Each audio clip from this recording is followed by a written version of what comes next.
Welcome. It's Anthony Miller's Not So Boring Fishing Life.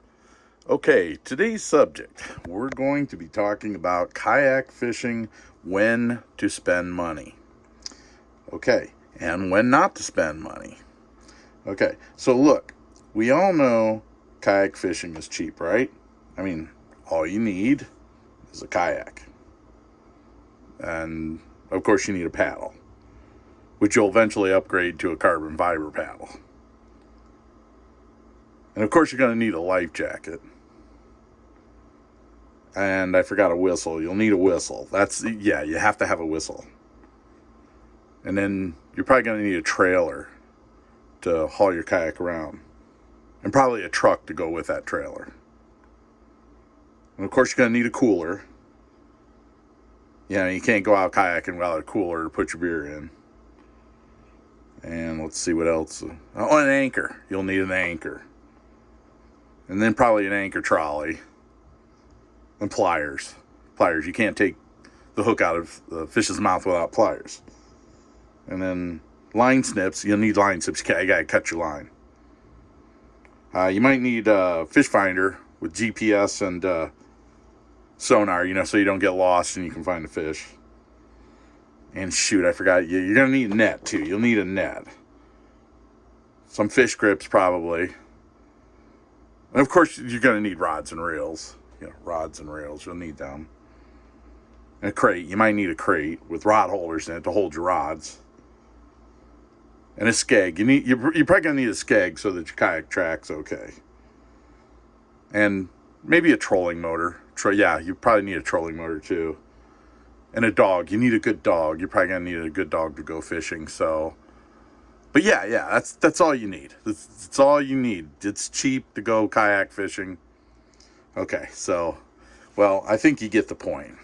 So look, seriously. Okay, you work hard for your money, right? And you want to get the most out of it.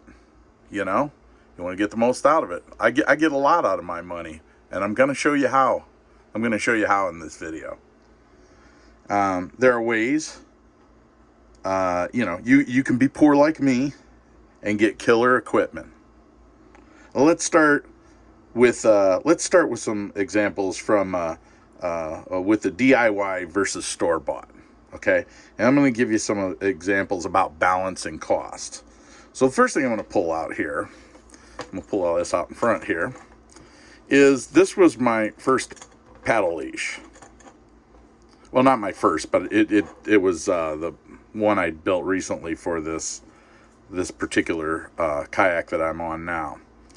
And as you can see, this is a Walmart. Excuse me. Yeah, hate to say the word that Walmart, but it was from Walmart, and it's basically like just a $8 leash, and then I added some paracord to it, and it's okay. It works. Does it serve the purpose? Yeah, sure, it works. Okay. And you'd think, well, okay, if it serves the purpose and it works, that $8 isn't so bad. But then, let's get this out. Throw that away. Get this out here. Then I got this. This paddle leash. It's nice. It's long, heavy duty cord. Bungee cord. Excuse me. It's a cool color. Matches my kayak. It's very adjustable, useful. It was $13. Now think about that for a second. I spent $8 on the Wally World brand, and I spent $13 on this. Which is the better value? The other one, I tipped my kayak, I could get tangled in it. This one here, it's kind of resistant to tangling. I mean, of course you can get tangled in anything, but I mean, this is a really nice paddle leash, for $13, few extra bucks. So, that's a good example, in my opinion, of sometimes it's better to buy. Okay, now some of you are going to probably say, oh, yeah, you're going to grump and groan because you like your DIYs and everything. And that's cool. I like my DIYs too, I do a lot of stuff that's DIY. Okay, but sometimes you have to balance the cost. Okay, so I'm gonna put that down. I'm gonna go to the next thing. So yeah, for the paddle leashes, that would be one good example. Now, on the other hand, you can save some money by doing some things like this. These are our fishing nets, obviously the wife's and mine. Okay, now these are pretty cool because all I really did with these was I bought some basically like bungee cord off of eBay, and then I got a carabiner clip, and I just took the handle off this rubber handle pulls off. This is a Fray Bill net from Walmart, and I put some foam on it and cut out a notch, as you can see, and this folds out into a fishing net. It's great, man. It works great. You know, I think I've got $12, some bungee cord, and a carabiner. You know, the price of carabiner like $1 or $2. You know, so there are cases where, you know, the DIY stuff, the cheaper stuff from Walmart is going to be beneficial. Now, stay tuned because I'm going to get on. There's a reason behind all this I'm showing you, and I'm going to show you ways that you can save money. Okay, but I'm going to show you when to save money and when not to save. You know, and I don't want to say when not to save, but when to spend the money versus when to try and save. Okay, so I'm going to put these down. We're going to get started on the next subject here. Okay, so those are some examples. Now, here's some examples right here, too. You probably noticed this in the opening shots. This is my Penn conventional reel collection. Every one of these, with the exception of one, was bought at a flea market. And I didn't spend over $5 on almost all of them. They were all $5 to $10. And I rebuilt them. They're super easy to rebuild. And I just love these things. You know, I use them on the pier. I can use them, the smaller ones on the kayak. They're great, you know. And you know, if you had to buy all those reels, you know, somewhere where they're all rebuilt and you didn't do the work yourself, I mean, it would cost you a small fortune, but it's nice, you know. A lot of my reels, I get them, you know, at pawn shops and you know, all different sorts of places. Now, we're going to go into that real quick on where you can get this stuff. Okay, so here's some of the places that I buy. So I'm going to list some of them. So you can buy, if you want to pay full price for something, you can go to a kayak shop. You'll pay full price, maybe even more than full price. Okay. You can go to a Walmart and Lowe's and Home Depot, and you can buy your DIY stuff. That's a way to save money. You can go to thrift stores. Here's an example. This is a Renzetti fly tying vise that I bought at a thrift store. These things are normally about, I think when they first came out, they were about $130. I think they moved up almost close to $200 in today's price. And I bought this one. It was $45 in a thrift store, and I talked them down to, I think it was $35. You know, like $5 discount on it. Okay, so that was pretty cool. I mean, that worked out great for me. Now on this one, I made my own arm and stuff, and basically I still have the V arm for it, you know, but $35, you know, for something like that. I felt so lucky to find that. You know, here's another example. This is a Penn reel. I'm on this page called Vintage Penn Reels, which I highly recommend, by the way. Great people on that page. And you know, we do a lot of mods on Penn spin fishers. This one is powder coated, and I still have the front knob to do. And but this really came out great. I'll show you. This is pretty cool. Now, this isn't really saving money. This is just restoring something. You know, obviously these were cheaper reels when they were first made, but they were heavy duty. People love them. There's like this little cult following that people do, and they modify these reels. Pretty cool. Same here. This is another Penn reel, and then there's my wife's vet. So, okay, so that's another place you can go. Thrift stores, flea markets, you know, and you might want to write some of this stuff down because there's so many places you can go. Flea markets, another place I buy things. Craigslist, another place you can save money. Just be cautious on Craigslist. You know, there's always the scammers and stuff, so you want to say Facebook is another place you can save money. eBay, Amazon. other places you can save money. There's just so many different, flea markets. Is another place you can save money. In Florida, we have tons of flea markets around here. Of course, with the COVID, it's been, some of them been shutting down, unfortunately. But great places to get stuff at a discount. Lures and fishing equipment. It's just all over the place at the flea markets. Okay, so now I want to get to the key point. The key points here are, there's some things you have to do, okay, to save money.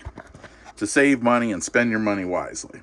Some of those are, you're going to want to research. You're going to want to spend wisely. Okay, look at what you're buying. Look and see if it's worth it. Don't just buy the first thing. Don't buy compulsively. It's easy to get into a kayak shop or a fishing shop or whatever, bait store, whatever you want to call it, fly shop, if you're a fly fisherman, and you buy compulsively and then realize, wow, I could have got that a lot cheaper somewhere else. Be patient. Be patient with your buys. If you're building up a kayak, or you're in the hobby of fly fishing, or you're a spin fisherman and you want a lot of tackle, be patient. Build, all these reels. I didn't get these all in one day. This has been over, I don't know, maybe like 10-year period. I've found these reels and then fixed them up, So be patient. Shop around. Another one, shop around. Don't be in such a hurry that you don't, compare prices. Sometimes that's not always possible, but do your best. The next thing is, make sellers earn your business. Make them earn your business. When I go into a kayak shop, if I want to give them business, I do it because they give me good service. They answer my questions. If you go into a kayak shop and they ridicule you or ignore you, which I was just in one where they did that, and so I'm like, wow, they're not getting my business. On the other hand, I have a kayak shop that I deal with here locally. Okay, I might as well just go ahead. I don't have any affiliation with them, but it's B&C Yaks, Power Yaks in Palm Harbor. Great people. Can't say enough good about them. They answer my questions. They're polite, courteous. They take the time with me. There's even often times when another customer comes through the door and they will stay with me. They don't just run to the next customer. And the thing of it is I usually tell them, no, go ahead. I've got plenty of time. Go ahead and deal with your customers, because I got a ton of questions. And they almost don't want to do it, which is good, because I'm thinking, wow, they really care that much about my business. And I think that's awesome, But I usually tell them, yeah, look, I got plenty of time today. I usually go on a weekend or something like that, So I want them to stay in business. And with this COVID, a lot of businesses are going under. So there are reasons you might want to go to your local fly shop and your local kayak shop. You have to remember, this is where you get expert, like if you need expert advice, this is where you can find it. So there's good reasons. And usually if you're a repeat customer, they will give you little, what do you want to say, like benefits, or, they'll cut the cost on something by a few dollars, which is really nice of them to do. They don't have to do that, but they do, for repeat customers, which I think is very cool. And there are other kayak shops in the area and fly shops that I deal with, and maybe I'll get to those in other videos. But if I mentioned your kayak shop or your fly shop in my videos, I'm not doing this because I get any money from any of them. I'm mentioning them because they gave me good service, and that means a lot to me. Okay, it should mean a lot to you. Okay, so the next one is, get the best thing you can afford. When it comes to this, I've heard my wife tell me over the years, and I'm 55 now, and she's told me over the years, she's like, will you just buy what you want? Because because I don't want us to buy this 3 times. And what she's basically saying there is, sometimes I will buy something because I think it's cheap and it's a good deal. And then later on I upgrade. And then after that I upgrade again.